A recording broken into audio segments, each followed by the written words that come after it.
क्या हुआ जब अचानक केदारनाथ धाम में प्रकट हुआ सैकड़ों नागों का झुंड? आखिर क्या है इस घटना के पीछे का रहस्य? दोस्तों, जब भक्त के अंदर भगवान के प्रति असीम श्रद्धा होती है, दर्शन करने की लालसा होती है, तो दुनिया के आखिरी कोने से भी भगवान उसे अपने दरबार में बुला ही लेते हैं। लेकिन जब भक्त धर्म का दिखावा करते हुए अधर्म का साथ देता है, ऊपर से भक्ति का ढोंग दिखाकर अंदर से शैतानी स्वभाव भाव रखना है, तो चौखट पर होने के बावजूद भी भगवान उसे दर्शन नहीं देते। आज की इस घटना से यही सीख आपको मिलने वाली है। इसलिए महादेव के सभी भक्त उनकी महिमा को जानने के लिए वीडियो को अंत तक देखते रहें, क्योंकि ऐसा चमत्कार सालों में एक बार होता है। आगे बढ़ने से पहले महादेव के सच्चे भक्त इस वीडियो को लाइक करके कमेंट बॉक्स में जय श्री केदार जरूर लिखें। इस घटना की शुरुआत होती है पुष्पा नाम की उम्र दराज महिला से, जिनकी उम्र तकरीबन 55 वर्ष की थी। काफ़ी सालों से वह 4 धाम की यात्रा करना चाहती थी, लेकिन पति की मृत्यु हो जाने के कारण उसने अकेले ही अपने बच्चों का पालन पोषण किया था। कहते हैं, जब इंसान के अंदर त्याग की भावना होती है तो उसकी इच्छा को फिर स्वयं महादेव पूरा करते हैं। पुष्पा जी ने अपनी पूरी ज़िंदगी बच्चों के ऊपर कुर्बान कर दी और इस सब्र का उन्हें फल मिला कि उनके बच्चे की एक बहुत बड़ी सॉफ्टवेयर कंपनी में नौकरी लगी, जिसके बाद अपने खर्चे पर उसने अपनी माँ को 4 धाम की यात्रा पर भेजा। इस यात्रा में पुष्पा जी अकेली थी। गंगोत्री और यमुनोत्री धाम पर दर्शन करने के बाद वह केदारनाथ के लिए आगे बढ़ी। 4 धाम की यात्रा कुछ समय पूर्व ही शुरू हुई थी। ऐसे में भक्तों की भारी भीड़ थी और इसी भारी भीड़ की वजह से सभी पिट्टू पालकी वालों व खच्चर वालों का काम धन बहुत अच्छा चल रहा था। पुष्पा जी अपनी उम्र के कारण पैदल चढ़ाई नहीं कर सकती थी और किसी जानवर को तकलीफ़ देकर भी वह केदारनाथ नहीं जाना चाहती थी। ऐसे में उन्होंने पिट्टू या पालकी के माध्यम से केदारनाथ धाम पहुंचने के फैसला किया, लेकिन पालकी वाले उनसे बहुत अत्यधिक राशि ले रहे थे। इसके बाद वह एक पिट्टू वाले के पास गई, जो कि शक्ल से नेपाली लग रहा था, और उसने नीचे से ऊपर और ऊपर से नीचे लाने के 8,000 मांगे। थोड़ा विचार करने के बाद उस पिट्टू के साथ पुष्पा जी ने ऊपर जाने का फैसला किया। दोस्तों, केदारनाथ धाम में कई लोग अपनी पीठ के ऊपर टोकरी बांधकर उस टोकरी में लोगों को बिठाकर ऊपर और नीचे चढ़ाई करते हैं, इसलिए इन्हें पिट्टू कहा जाता है। और पुष्पा जी भी ऐसे ही एक पिट्टू के साथ ऊपर की ओर रवाना हो चुकी थी। जैसे जैसे वह ऊपर बढ़ रहे थे, वैसे वैसे प्राकृतिक नज़ारे मन को मोह रहे थे। पास बहती मंदाकिनी नदी का स्वर कानों में जोर से पड़ रहा था, लेकिन आसपास तेज रफ्तार में चलते खच्चर पिट्टू को परेशान भी कर रहे थे। पुष्पा जी अपने साथ कई खानों की सामग्री और कई पदार्थ लेकर आई थी, जिसे उन्होंने उसी पिट्टू के साथ भी साझा किया। इसी बीच उस पिट्ठू वाले के साथ उनकी बहुत सारी बातें होने लगी। वह उन्हें केदारनाथ के कई चमत्कार और रहस्य के बारे में भी बता रहा था।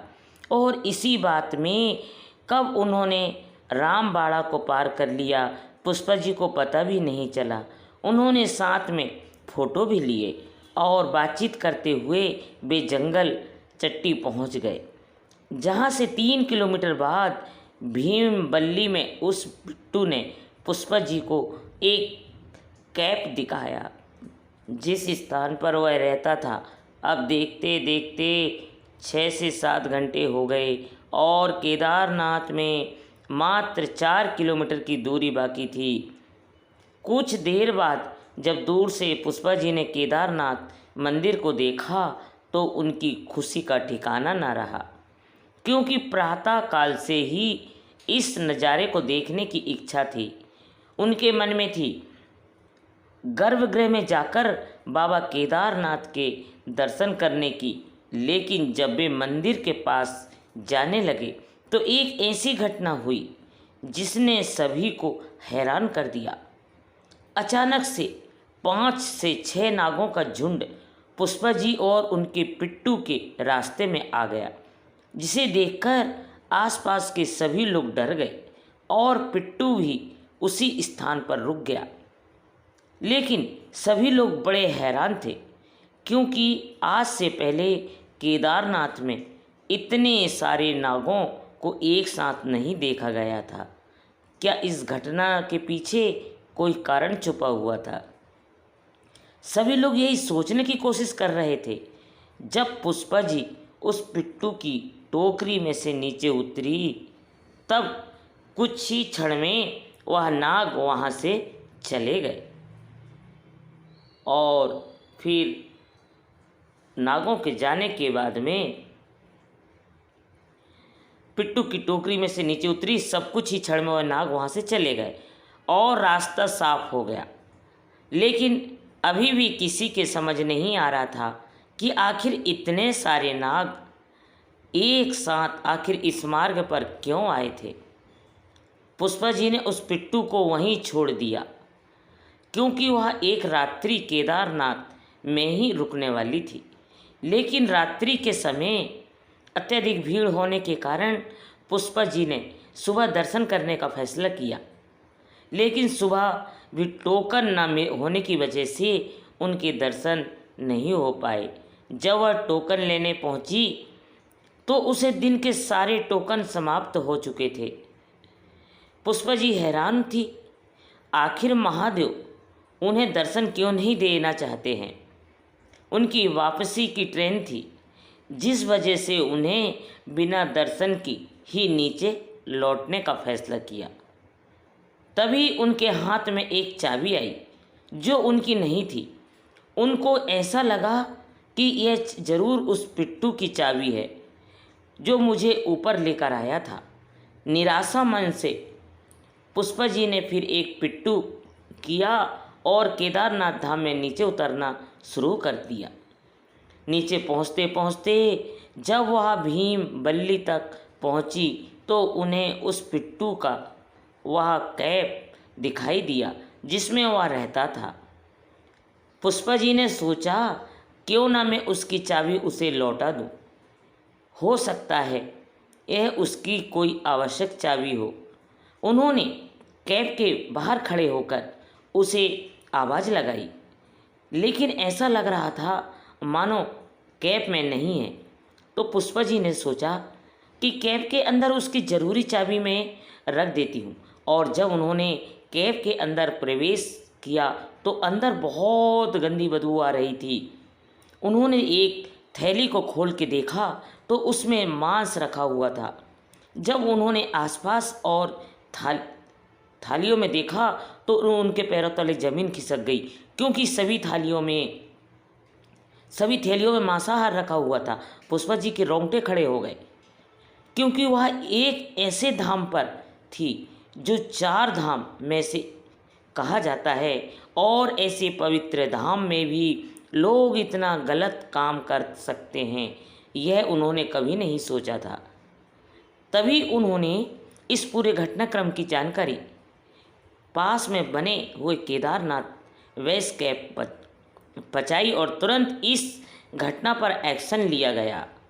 कुछ समय में अन्य पिट्टू की सहायता से उस पिट्टू वाले को भी पकड़ लिया गया। तब जाकर पुष्पा जी को एक बात समझ आई, आखिर केदारनाथ धाम पहुंचने के बाद हमारे मार्ग को उन नागों के झुंड ने क्यों घेर लिया था। दरअसल वह पिट्टू वाले को आगे बढ़ने से रोकना चाहते थे। क्योंकि ऐसे पवित्र स्थान पर ऐसे अधर्म को आना सख्त मना है और मैंने ऐसे व्यक्ति के माध्यम से इस यात्रा को पूरा किया। शायद इसी वजह से महादेव ने मुझे दर्शन नहीं दिए। पुष्पा जी नागों के झुंड का पूरा रहस्य समझ चुकी थी और वह रो रो कर महादेव से अपने द्वारा हुए पाप के लिए क्षमा मांग रही थी। तभी एक साधु महाराज ऊपर से नीचे उतर रहे थे। उन्होंने अपनी सिद्धियों के माध्यम से पुष्पा जी का सारा दर्द समझ लिया और उन्हें सहारा देते हुए समझाया कि आपके द्वारा जो भी काम हुआ है वह सब महादेव की ही लीला है। आपने धाम में कुछ भी ऐसी गलती या कोई भी अपवित्र काम वे बर्दाश्त नहीं कर सकते। तुम केवल एक माध्यम हो और तुम्हारे माध्यम से ही यह सारा सच सामने आया है।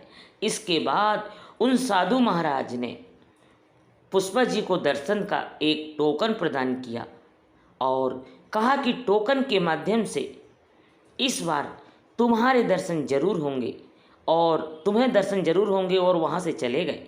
पुष्पा जी की आंखों में आंसू थे, लेकिन उन्होंने आंसुओं के साथ उन्होंने फिर भी जो पिट्टू उन्हें नीचे लेकर आया था उसी के साथ ऊपर एक बार यात्रा शुरू करी और अपने बेटे को कहकर ट्रेन का रिजर्वेशन एक दिन आगे बढ़ाया और केदारनाथ धाम पहुंची। 3 से 4 घंटे भीड़ में लगने के पश्चात, दर्शन की लाइन में लगने के पश्चात साधु महाराज द्वारा दिए गए टोकन से उन्होंने आखिरकार केदारनाथ ज्योतिर्लिंग के दर्शन के गर्भगृह में अच्छी तरह से किया।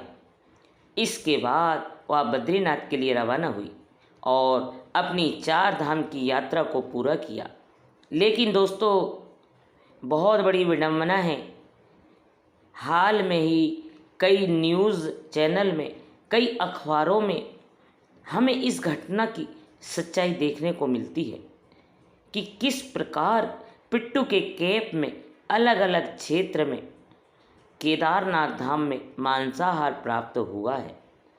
अर्थात जो लोग यात्रियों को बाबा केदारनाथ धाम तक पहुंचाते हैं वह भी इस तरह का गलत काम करके भक्तों की यात्रा को अपवित्र बना रहे हैं।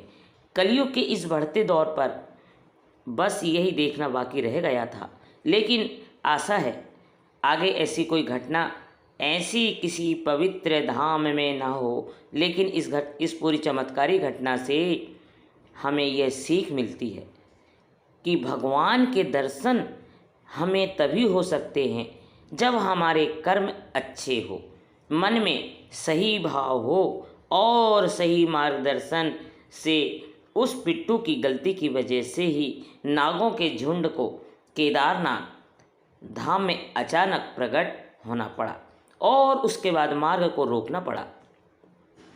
कारण सिर्फ इतना ही था कि धार्मिक स्थल की पवित्रता बरकरार रहे। दोस्तों, अगर आपको भी यह वीडियो पसंद आई हो तो आप लाइक ज़रूर करें।